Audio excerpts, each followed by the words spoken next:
Dr. Suthat Sen, my good friends and colleagues, we are very honored that you give us time, today from your very busy schedules. I know how busy they are, the trade representative. I must tell you that our trade representative is of ministerial rank, so he has to travel to so many countries. Actually, I tried to organize a session like this before, but when the time came, he was so busy, so it did not materialize.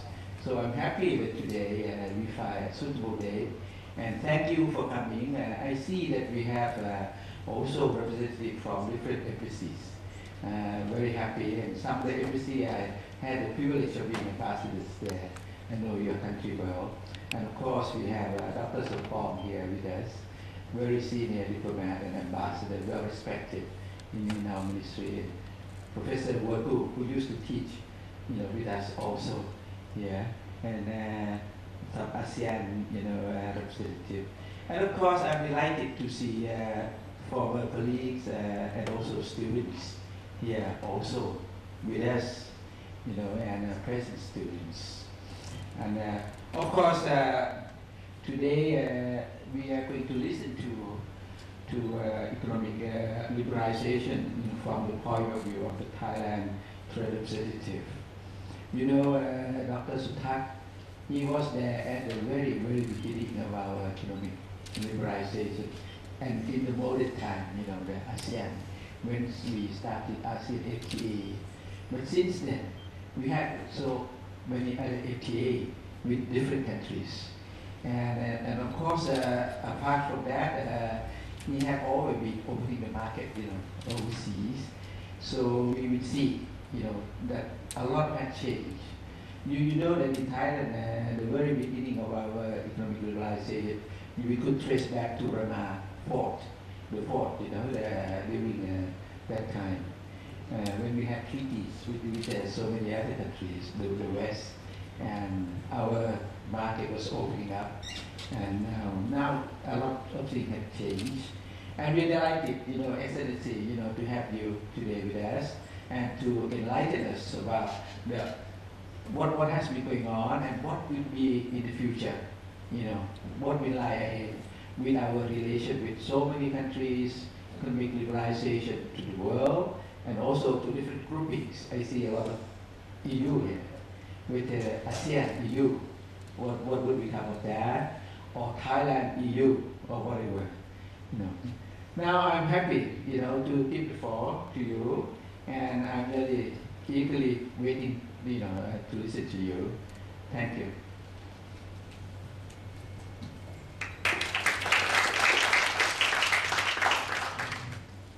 Thank you, Ambassador Somkiat. And good afternoon, Excellencies, distinguished guests, and colleagues from various embassies.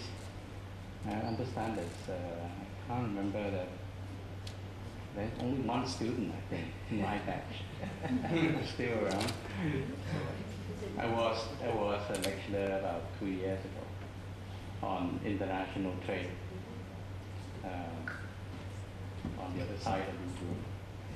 But thank you very much for giving me this opportunity to come back, rekindle my memories of this institute, and I'm glad it's sort of moving well, and a lot of able students are joining. I just remember I have about 30 students in my class, and from 9 countries at that time.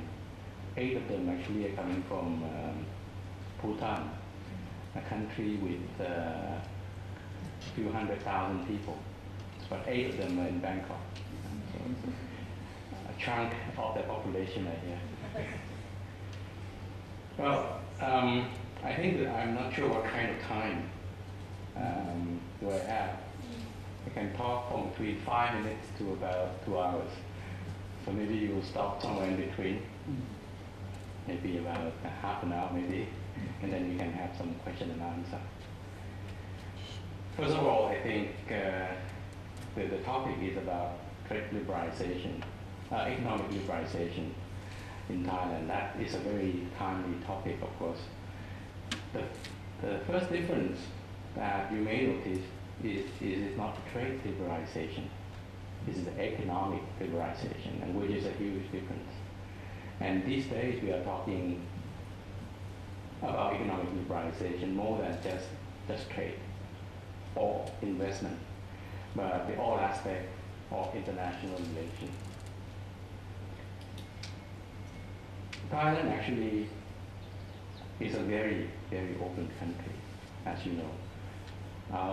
70% of the GDP is export, or export account for 70% of our current GDP. So we are very open. And if you look back a little bit beyond Ambassador Songkiat just now, he's King Rama IV. But from the very birth of this kingdom, Siam, in the 12th century, the policy of the country then is laissez-faire. In the scripture, carved in the stone, it said during that time, if you want to trade horse, trade horse. If you want to trade elephant, trade elephant. And that was 12th century Thailand. The reason why Thailand was, and at that time Siam was so liberalized, is because it is actually a trading town. And during those years, there are a lot of trade from China come through the south and go to the Middle East, India, and even Africa. This trade route of goods moving back and forth still exists, of course, up to today. But not many of them are going through Ayutthaya or Sukhothai anymore. They're going down south. But the merits of road network that are being built in Bangkok, and not Bangkok, but in Thailand, is actually recreation of that trade route. You may have heard about news about the Tavoy, that deep sea port that is part of the East-West corridor, system of corridors. That would potentially cut down the number of shipping days by about 1 week. And 1 week of shipment times is quite a lot. I just calculated the trade volumes between China, India, Japan, on that side of the Pacific, on this West Pacific coast, and Europe, Middle East, South Asia, and India. You see, the trade that moves back and forth between these two regions has to go through this ASEAN. Not all in Thailand, but it has to go through ASEAN.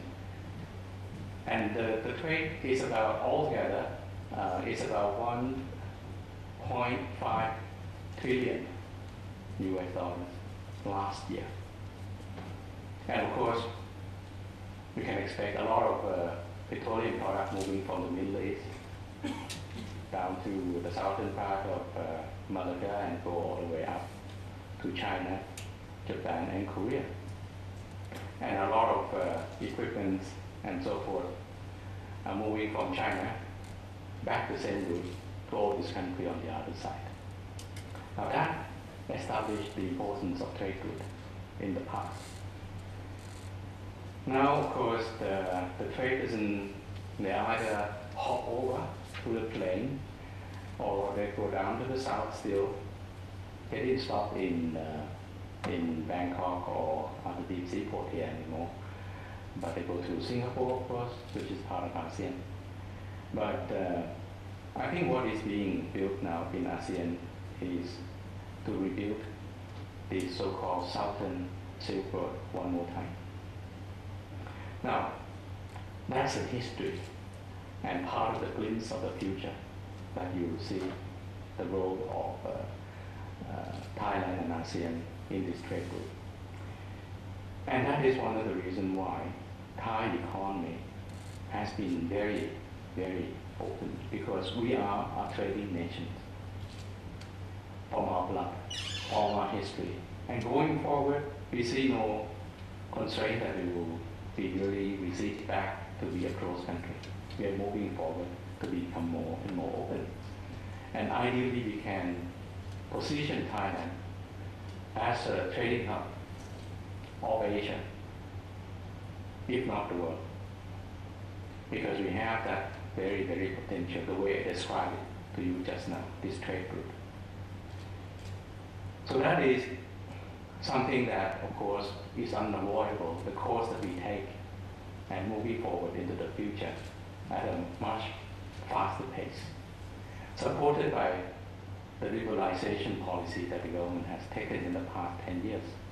In fact, we can go back more than that because before ASEAN was established,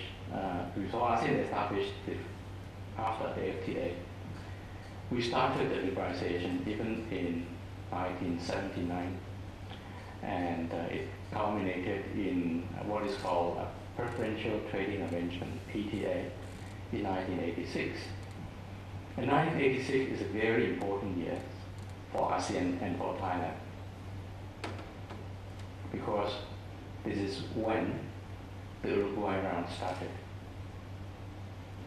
The Uruguay round has shaken ASEAN countries, and it wakes us up on one very important fact, that the world actually is moving toward liberalization in a very big way, and there's no coming back. So ASEAN then think, well, what we should do is we have to get together and form ourselves also an FTA, a free trade arrangement. But 1986, ASEAN is still very much focusing on the problem within each of the countries. Most countries in ASEAN, at that point in time, we have only 6 countries. Right? We have Brunei joined us in 1984. Before that, we have only 5. Right? And you know all the 5, of course, Thailand, Indonesia, Malaysia, Singapore, and Philippines, the 5. And as soon as Brunei got liberalized, got the independence, they joined ASEAN, to keep the independence, to maintain the independence. And the rest 4 joined in 1995, 1998, and 1999. I think the last country is Cambodia. And at that point in time, I was there doing the negotiation of the accession of these new 4 countries.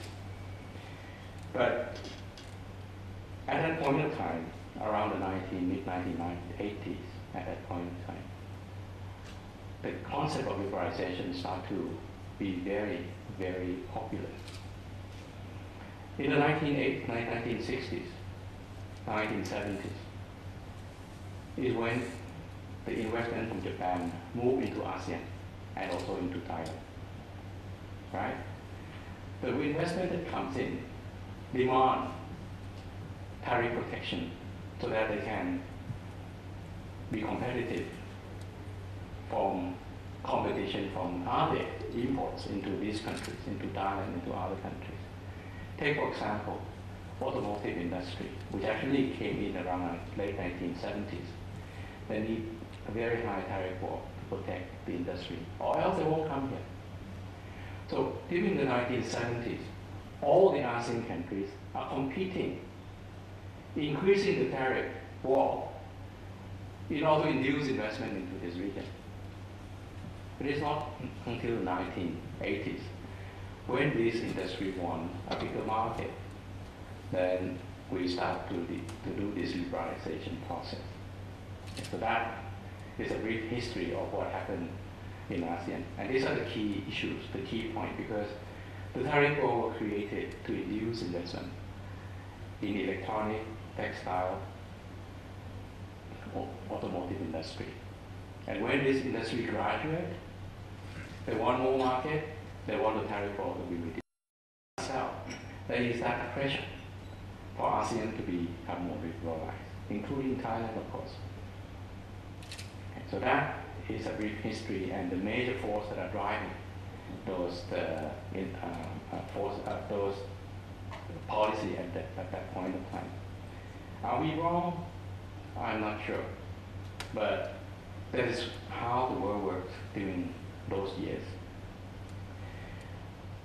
At this point of time, Thailand has about 14 free trade agreements.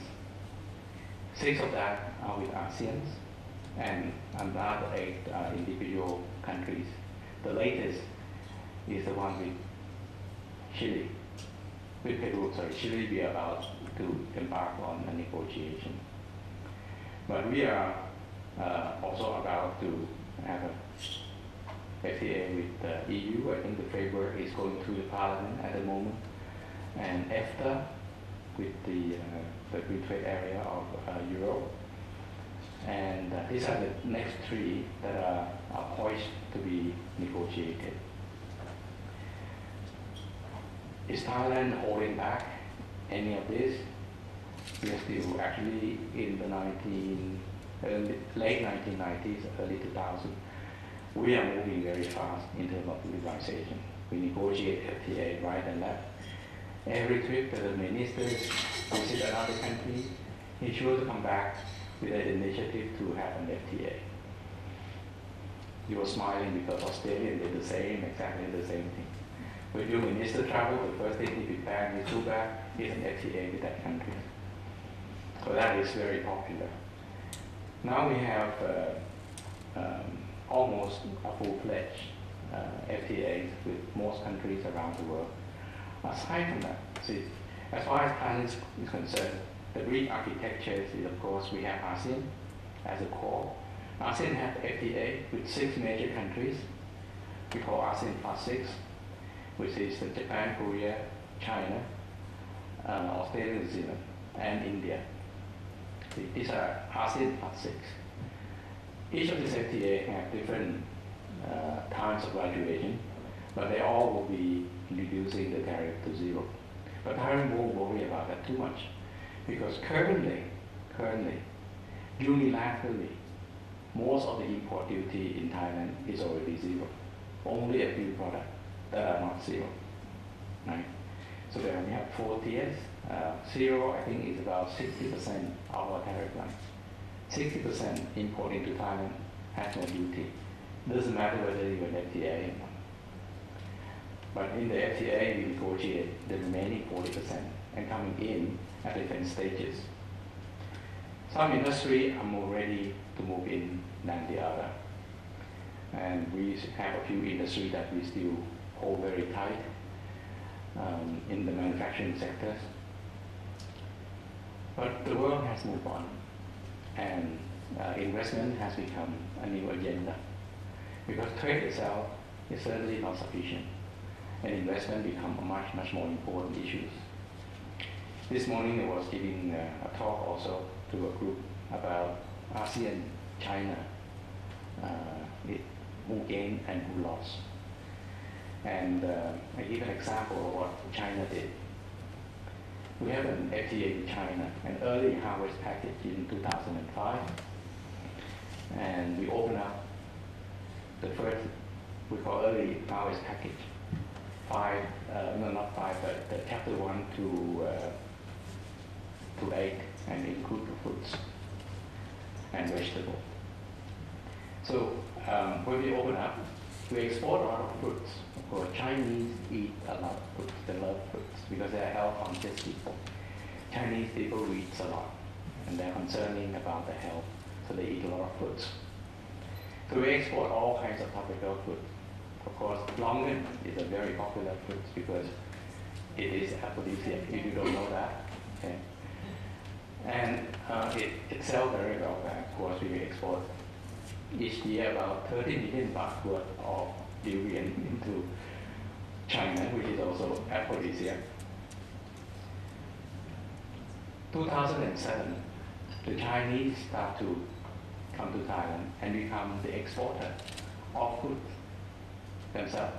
So they become an exporter. They establish themselves in Thailand and export the food to China. 2008, they established their buying agent Because in Tongan in particular, you buy it green. You go to an orchard and you basically do a wholesale deal with the owner of the orchard. 50,000, 60,000 baht for your orchard. That's how you deal with it. They go buy it green. Today, Chinese started to do that in 2008. 2009, they married the daughters of the orchard owner. So they consolidate all their wins. That is the model, I say, is an important example of how you can actually win in a trade liberalization. Then one of the participants said, excuse me, China has 60% male, 50 or 40% female at the moment. They have a huge shortage of ladies at the moment. That's why they do that. So we have to adopt a different strategy. Because what we expect to do is to go over to China and marry their daughters. But they have no daughters left for us to marry. But they don't have sufficient supply themselves. But the focus of trade liberalization is more, as you have heard, is more on the winners. In all trade liberalization, WTO, any FTAs, the winners are the big players in each of these industries that get liberalized. Because they understand the tools more and they are ready to move into it. So the big players win more, and the small players are slow adopters. They come last, they come last, and they are usually lose out at the end. If they are not coming in, they'll be losing out, they'll be going bankrupt. If they come in, they are the last adopter. Right? So the first winner are the big players. It's a truth about liberalization and the natural bias in the system that works. So all the liberalization has a lot of small and medium enterprises that are trailing at the back that need to be helped out. Now the problem with liberalization in ASEAN and in Thailand is we forget about these particular measures because we are happy going forward and promoting, charging forward with more wins. And of course it generates more GDP, growth and so forth in the region. But at the same time, it causes problems for some of the small and medium enterprises. Certainly, one of the problems that trade liberalization and globalization bring is income disparity. And income disparity become worse and worse all the time, globally and also in Thailand. Now, of course, income disparity means that the gap between the rich and the poor, and sort of the rich top 500, the top 10%, and the poor top 10% has been widened. But you can't deny the fact that liberalization also increased the income of the 10 lowest percentage in the country. So income of the poor actually has increased. But the rich people, the income has increased even more. So that makes the gap become more and more agile over time.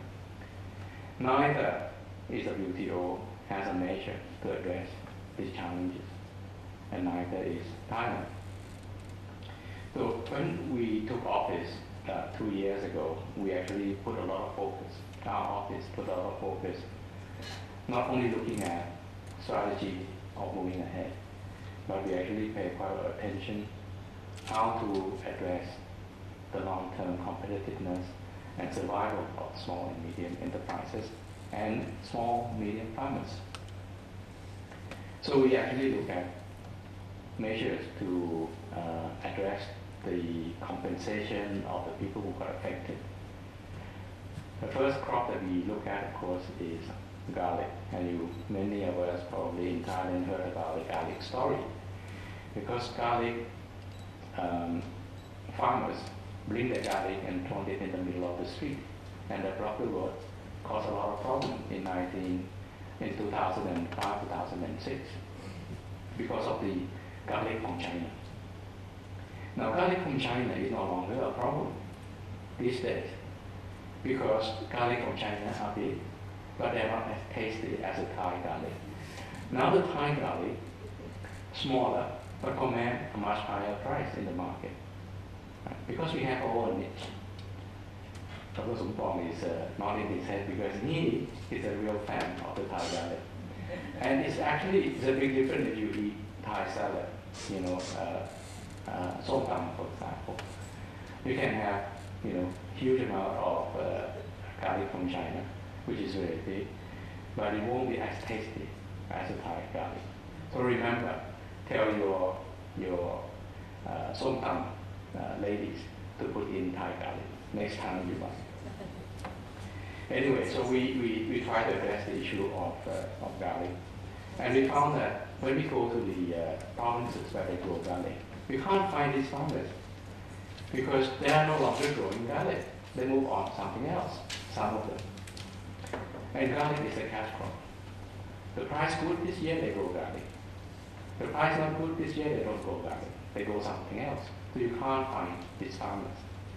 So it's dawned on us that actually we are not talking about a garlic grower at all. We are talking about a community. People live in a community.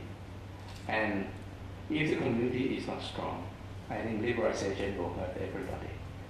So the core of the exercise now is to focus on strengthening the community, the basic unit of society at the village level. And if they're okay, the rest of the country will be okay. The other group that needs to be addressed is the poor people in the city, the rural poor, so-called. So these are the two main groups that need to be addressed. Unfortunately, the people who, the urban poor people, are very difficult to track because their ID cards, their residents are still up country. And where they stay, how they are, very difficult to identify. So the government has come up with some measures that you probably have seen in the urban area for the tax fees, for lower income housing and so forth. But on the our countryside, the focus actually that we have to do is to increase the capacity of the farm at the farm level. And this is the challenge that we are encountering at the moment. The government has many projects at the moment, trying to help to strengthen the rural community. Right? There's a project called Strengthen Rural Community, like that, in the visit government. And they have tried, but the success may not be that high because we have an officer go in and try to help these people who are poor. But we find that the government officers themselves are not poor, number one.